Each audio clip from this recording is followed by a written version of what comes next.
That's the latest shoe right here, the one that came out last month. I have a lot of shoes, so I don't clean my closet out the way I should. He's a well-heeled man, but you'll almost never find him wearing one. If you look around today, a lot of people are wearing them in all occasions, in all settings. 10 NFL seasons ago, back when the Patriots were building a dynasty, owner Robert Kraft stood apart for another reason: his ever-present sneakers. A bone spur in his foot and a break in his heart drove him to ditch dress shoes for good. Inadvertently, he started a trend. I had a different perspective on life. I had lost my beloved wife, Mara, and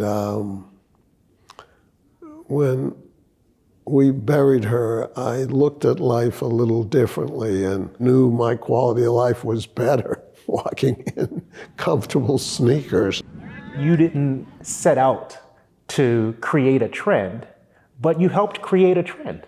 I think so. It's what people tell me, that when they saw me doing it, it made them comfortable.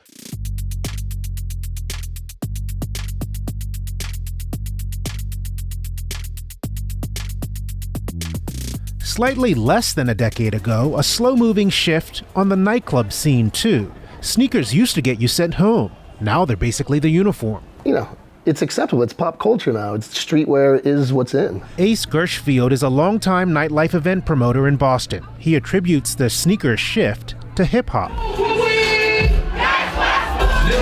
The music genre is 50 years old, but its acceptance at Boston nightclubs is far more recent. Acceptance of one led to acceptance of the other. Yes, sneakers has always been part of the hip-hop culture, which I think was part of the reason why it was somewhat used as the filter to say no, because historically that just wasn't the consumer base that was as acceptable to the management. Hey, can we get these two a pair of Jordans, please?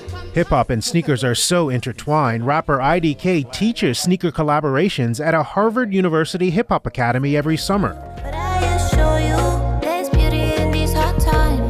Neems, a rising hip-hop artist from Boston with Palestinian roots, took the class, then landed a collab with Converse. She used it as a platform for diversity. You're opening doors about culture, you're opening doors about identity. You're a Muslim woman, you have a hijab.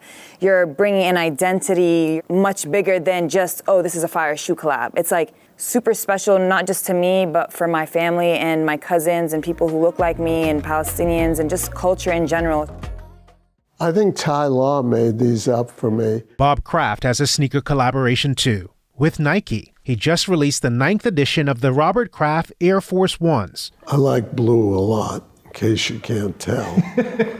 He says people waited in line through the night to get a pair. Could you have imagined a moment where a shoe that you helped design, people would line up for the night before in order to buy? Not in my wildest dreams that I would be any part of a fashionista. And that's the thing.